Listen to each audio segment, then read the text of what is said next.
Hello students, welcome. इस video में आप इन सब के बारे में जानेंगे।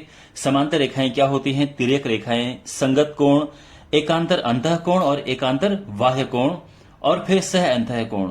तो ये आप सब जानेंगे इस वीडियो में। और फिर बाद में मैं आपको एक दो न्यूमेरिकल्स भी कराऊंगा, एक दो एग्जाम्पल कराऊंगा, जिससे कि आपके ये कॉन्सेप्ट और स्ट्रांग हो जाए।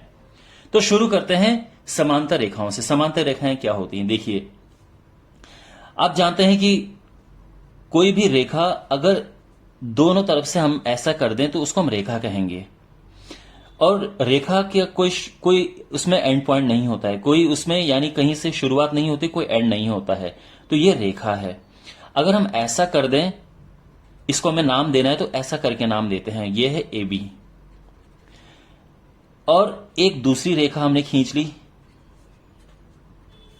C D. ये रेखाएं एक दूसरे के समांतर होंगी अगर ये कभी भी एक दूसरे को नहीं मिलेंगी। और दूसरी भाषा में लोग कहते हैं कि अगर ये एक दूसरे को अनंत पे मिलती हैं तो हम इन्हें समांतर कहते हैं। तो बेसिकली कहने का मतलब ये है, देखो अनंत कुछ होता नहीं है, यानी ये रेखाएं कभी नहीं मिलती हैं, तो ये समांतर हैं। अब दूसरी बात ये है, समांतर रेखाएं क्या हर बार अगर रेखाएं नहीं मिलेंगी तो वो समांतर होंगी? ऐसा नहीं है। ये एक ही तल पे होनी चाहिए, एक ही प्लेन पे होनी चाहिए। आई मीन टू से, अगर मैं इन दोनों की बात करूं तो ये वैसे ये दोनों कभी नहीं मिलेंगी, पर क्या ये दोनों समांतर रेखा हैं? नहीं, ये समांतर नहीं है, ठीक है। लेकिन अगर मैं इनको ऐसा कर दूं तो अब ये रेखाएं समांतर हैं। क्यों? क्योंकि एक तो ये एक ही प्लेन में है, एक ही तल में है, और दूसरा इनके बीच की दूरी हमेशा एक जैसी रहेगी, कभी नहीं चेंज होगी। जितना इनके बीच की डिस्टेंस यहां पे है उतना ही यहां पे, उतना ही यहां पे है। तो ये रेखाएं एक दूसरे के समांतर हैं। तो एक दूसरे के समांतर रेखाएं क्या होती हैं? ये कभी नहीं मिलती हैं एक दूसरे को, एक ही तल पर होती हैं, और इनके बीच की दूरी हमेशा बराबर होती है। अब बात करते हैं तिर्यक रेखा की। जब समांतर रेखाओं को कोई रेखा काटती है, दोनों रेखाओं को, तो उसको हम तिर्यक रेखा कहते हैं। तो इससे नाम दे देते हैं ई एफ। अब देखो, ये जो तिर्यक रेखा है ये किसी भी तरह से हो सकती है। मैं आपको इसके और तरह बताता हूं। जैसे मान लो कि कोई रेखा, अगर ये समांतर रेखाएं हैं तो तिर्यक रेखा ऐसी भी हो सकती है, ऐसे भी हो सकती है, ऐसे भी हो सकती है। ये सब तिर्यक रेखाएं हैं, ठीक है। ये आप जानते हैं कि एक समांतर चतुर्भुज है।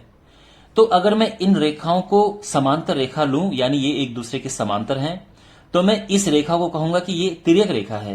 इसी तरह से ये रेखा भी एक तिर्यक रेखा है, ठीक है। और अगर मैं इनकी बात करूं, ये एक दूसरे के समांतर है, तो अगर मैं इनको कहूं कि ये समांतर रेखाएं हैं तो इनके हिसाब से फिर ये रेखाएं तिर्यक रेखाएं हो जाएंगी, ठीक है। तो दो समांतर रेखाओं को जब कोई रेखा काटती है तो उसको हम तिर्यक रेखा कहते हैं। अगर मैं बात करूं एक आयत की, तो ये आयत ABCD है। तो आप जानते हैं आयत भी एक तरह का पैरेललोग्राम होता है, समांतर चतुर्भुज होता है। ये भुजाएं एक दूसरे के समांतर हैं, तो फिर ये तिर्यक रेखा है, ये भी एक तिर्यक रेखा है। तो अब आप समझ गए तिर्यक रेखा क्या होती है। ट्रांसवर्सल लाइन, ओके, इंग्लिश में अगर आप जानना चाहते हैं। अब मैं आपको इन सब कोणों के बारे में बताऊंगा कि कौन सा संगत कोण है, कौन से एकांतर अंतः कोण, एकांतर बाह्य कोण और सह अंतः कोण है। तो इनको नाम दे देते हैं। तो यहां पे ये एंगल 1 है, ये एंगल 2 है, angle 3, angle 4, angle 5, angle 6, angle 7, angle 8। तो जब भी दो समांतर रेखाओं को कोई तिर्यक रेखा काटती है तो जो कोण बनते हैं वो कोण दो टाइप के बनते हैं। दो टाइप का मतलब यह है कि उनमें एक कोण 90 अंश का होगा और सारे बराबर होंगे। कहने का मतलब यह है कि अगर मैं बात करूं इसकी, तो ये इसके बराबर है, और फिर ये और ये चारों कोण बराबर होंगे। अगर ये 60 अंश का है तो ये भी 60 होगा, ये भी 60 होगा, ये भी 60 होगा। उसके बाद जो बाकी हैं, जैसे ये इसके बराबर होता है, और ये चारों बराबर होते हैं। तो अब आपको आई मीन टू से, ये 60 अंश है, ये भी 60 डिग्री है, ये भी 60 डिग्री है, ये भी 60 डिग्री है, और ये 120, 120, 120, 120। तो मैंने क्या कहा, दो तरह के कोण बनते हैं। एक 90 से ज्यादा बनेगा और एक 90 से कम बनेगा। अगर आपने एकदम सीधी रेखा खींच दी तो सारे 90 हो जाएंगे, 90, लेकिन अगर आपने तिरछी रेखा खींची है तो एक कोण 90 से कम बनेगा और वो सारे बराबर होंगे। अगर 90 से कम वाला 70 डिग्री है तो ये भी 70 70 70 70 होगा। और ये अगर 110 है तो एक 110 यानी 110 110 110 110 ऐसा होगा। ठीक है। अच्छा, तो अब सबसे पहले बात करते हैं संगत कोण की। तो देखो,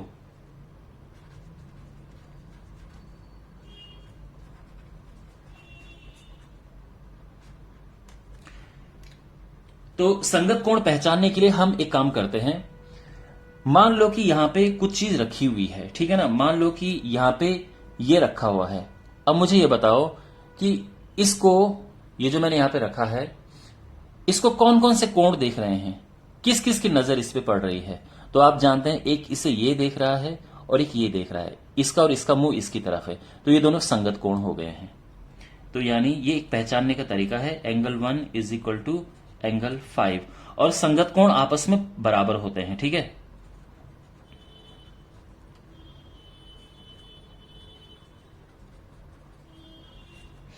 इसके बाद अगर मैं यहां पे रखूं और मैं ये कहूं कि इसको कौन कौन से कोण देख रहे हैं, तो इसे एक ये देख रहा है और एक ये देख रहा है, इन दोनों का मुंह जो है इसकी तरफ है। तो कोण एंगल 2 एंगल 6 ये भी संगत कोण है। ठीक है ना। अब मैं इसको यहां पे रखूंगा, इससे कौन कौन देख रहे हैं, किसका मुंह इसकी तरफ है, एक इसका मुंह इसकी तरफ है, इसका मुंह इसकी तरफ है। तो यानी एंगल 3 बराबर हो गया एंगल 7। अब फिर ऐसे में यहां पे रख दूं तो एक इसे ये देख रहा है और एक ये देख रहा है, यानी एंगल 4 एंड एंगल 8 ये दोनों संगत कोण है। तो कोण यानी ये और ये कोण 1 एंड कोण 5 ये एक दूसरे के संगत कोण है। ठीक है ना। एंगल 2 एंगल 6 ये एक दूसरे के संगत कोण है। संगत कोण यानी कॉरेस्पॉन्डिंग एंगल्स। फिर एंगल 3 एंगल 7 ये भी संगत कोण है, और एंगल 4 एंगल 8 ये दोनों संगत कोण है। तो अब आपको संगत कोण पहचानना आ गया है। ओके, अब बात करते हैं एकांतर कोणों की। और एकांतर कोण दो तरह के होते हैं, एकांतर अंतः कोण, ऑल्टरनेट इंटीरियर एंगल्स, और फिर एकांतर बाह्य कोण यानी ऑल्टरनेट एक्सटीरियर एंगल। तो देखो यहां पे जो 8 एंगल हैं इसमें 4 अंतः कोण हैं, इंटीरियर एंगल्स हैं, और 4 बाह्य कोण हैं, एक्सटीरियर एंगल्स हैं। ठीक है ना। 4 इंटीरियर, ये अंदर की तरफ जो है वो इंटीरियर है, बाहर की तरफ जो है वो एक्सटीरियर है, बाह्य कोण है, ये अंतः कोण है। ठीक है। तो यहां पे एक हम इधर वाला लेते हैं और एक इधर वाला लेते हैं। ठीक है। यानी इधर का बड़ा कोण, इधर का बड़ा कोण। तो अगर मैं 2 लूं तो ये 8 के बराबर होगा, क्योंकि मैंने कहा था कि केवल 2 तरह के कोण होते हैं। तो अगर ये बड़ा है 90 से ज्यादा तो ये भी 90 से ज्यादा, तो ये दोनों बराबर होने चाहिए। और इन्हें कहते हैं एकांतर। एकांतर यानी एक इस तरफ एक इस तरफ, और अंतः कोण क्योंकि ये अंदर की तरफ है। इसी तरह से एंगल 3 और एंगल 5 जो हैं ये भी इक्वल हैं, और इनकी भी सेम प्रॉपर्टी है कि ये एकांतर अंतः कोण है, इसलिए ये इक्वल है। ठीक है ना। तो अब आपको समझ आ गया एकांतर अंतः कोण क्या होते हैं। एक इधर होगा, एक इधर होगा, और अंदर की तरफ होंगे, और वो इक्वल होंगे। यानी आप इन दोनों को एकांतर अंतः कोण नहीं कह सकते हो। ठीक है। एक बड़ा है और एक छोटा है, नहीं, दोनों बड़े और यह दोनों छोटे, ये आपस में इक्वल होंगे। अब बात करते हैं एकांतर बाह्य कोण की।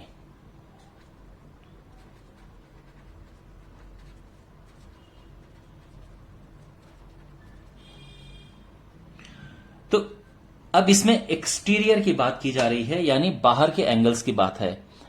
तो ये जो बाह्य कोण 4 हैं, अब एकांतर यानी एक इधर वाले लेंगे और एक इधर वाले लेंगे।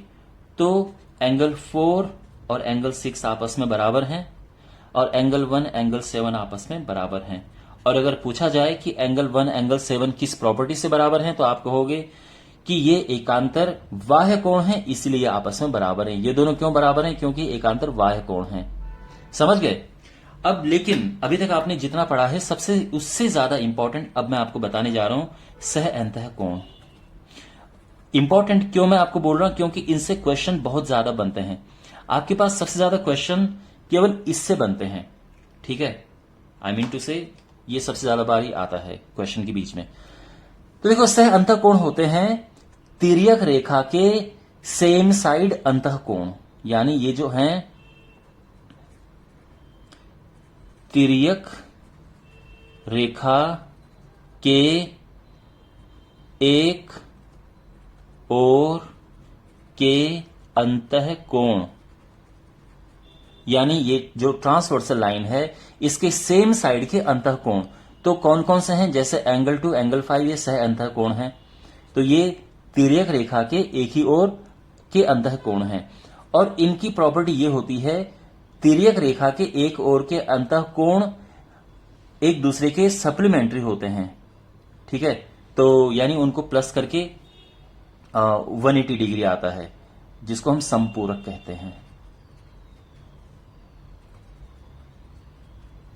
तो अगर आप इन दोनों को प्लस करोगे तो ये 180 डिग्री आएगा। यानी अगर मैं ये कहूं कि भाई एंगल 2 130 डिग्री है तो एंगल 5 बताओ, तो आपको क्या करना है, 130 प्लस ये 180 होता है तो ये 50 डिग्री हो जाएगा। ठीक है, और इधर वाले भी सेम प्रॉपर्टी होगी, एंगल 3 और एंगल 8 को मिला के 180 डिग्री आएगा। ठीक है, तो ये है सह अंतः कोण। तो अभी तक आपको पता चल गया है सारा। अब इसमें एक दो क्वेश्चंस करते हैं जिससे कि आपका थोड़ा ये कॉन्सेप्ट और स्ट्रांग हो। तो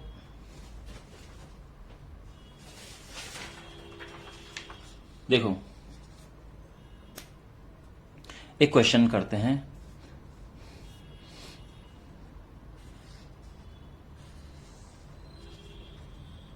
ये दो समांतर रेखाएं हैं और इसमें ये 140 अंश का कोण है और ये जो है ये 50 अंश का कोण है। तो आपको बताना है कि ये कितना होगा, इसका मान ज्ञात करना है। ठीक है, तो ये थोड़ा सा मैंने थोड़ा हाई लेवल का क्वेश्चन, ऊपर की लेवल का क्वेश्चन है, लेकिन कोई बात नहीं, इसको करते हैं। तो देखो, इसको करने के लिए हम क्या करेंगे, एक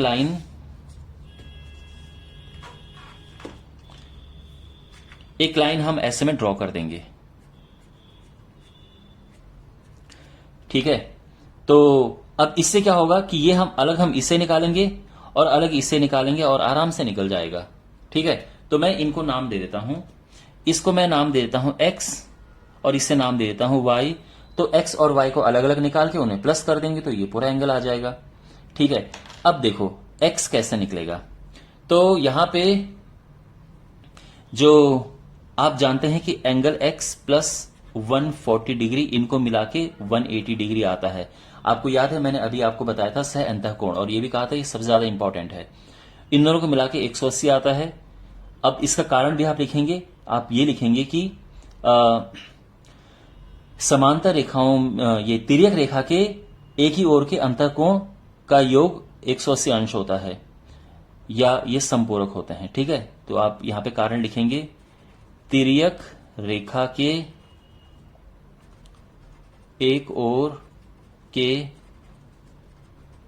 अंतः कोण समपूरक होते हैं। तो आपको कारण भी लिखना पड़ता है जब आप एग्जाम में कर रहे हो, उससे पूरे नंबर मिलते हैं। अगर ये इस तरफ जाएगा तो माइनस होके 40 अंश आ जाएगा। तो अब आप समझ गए x 40 आ गया। ठीक है, अब इसको पूरा भूल जाओ, अब इस पे और इस पे ध्यान दीजिए। आप जानते हैं ये जो y है और ये 50 डिग्री है, ये अंतः कोण है और एकांतर है। तो y सीधे से 50 अंश आ गया और आप कहेंगे ये क्या है, क्यों 50 आया, क्योंकि ये दोनों एकांतर अंतः कोण है। और अब जो हमारा रिक्वायर्ड एंगल है तो वो x प्लस वाई है, यानी ये ऐसा हो सकता है कि ये है, मान लो कि m n और ये p है, तो एंगल m n p हो गया x प्लस वाई, यानी 40 प्लस 50 और ये 90 डिग्री आ गया है। तो अब आपको समझ आ गया कि कैसे निकलेगा। ठीक है, एक और क्वेश्चन है। ये दोनों समांतर रेखाएं हैं, एक तिर्यक रेखा है। ये जो कोण है ये है x प्लस 20 और ये जो कोण है ये है 2x प्लस 10 डिग्री। और इसमें पूछा गया कि x का मान क्या है, x का मान हमें बताना है। तो देखिए हम क्या करेंगे, हम ये जानते हैं कि ये दोनों संगत कोण है। आप देख सकते हैं ना, ये और ये दोनों से एक ही तरफ देख रहे हैं। तो आप कहोगे कि x प्लस 20 बराबर हो जाएगा 2x प्लस 10, और इसका कारण यह है कि ये संगत कोण है, कॉरेस्पॉन्डिंग एंगल्स हैं, ठीक है ना। और अब इसको सॉल्व करेंगे, ये 10 इस तरफ जाएगा, 20x इस तरफ आएगा, तो ये 2x माइनस एक्स हो जाएगा, 20 माइनस 10, और x आ जाएगा 10 डिग्री, ठीक है। और ऐसे ही इसमें क्वेश्चन करते हैं। अगर आपके पास एक लास्ट क्वेश्चन में करा रहा हूं, इस तरह से आ गया, अगर मान लो कि ये लाइन ड्रॉ की और ये है x प्लस 10, और साथ में ये कोण दिया है 2x माइनस 20, और ये पूछा है कि x क्या है, ठीक है। तो देखो, अब आपको ये लग रहा होगा कि कैसे इसे करना है, कितना मुश्किल है, बट ये बिल्कुल मुश्किल नहीं है। देखो, तो सबसे पहले तो आप क्या करेंगे, क्योंकि ये x प्लस 10 है तो ये भी x प्लस 10 होना चाहिए। क्यों? क्योंकि ये दोनों संगत कोण है, संगत कोण बराबर होते हैं। अब ये x प्लस 10 था तो ये भी x प्लस 10 हो गया है। अब आप जानते हैं कि एक ही रेखा पर जो बड़े कोण होते हैं, ये इनको प्लस करके 180 आता है, तो यानी 2x माइनस 20 में आप प्लस करेंगे x प्लस 10, तो ये 180 आएगा।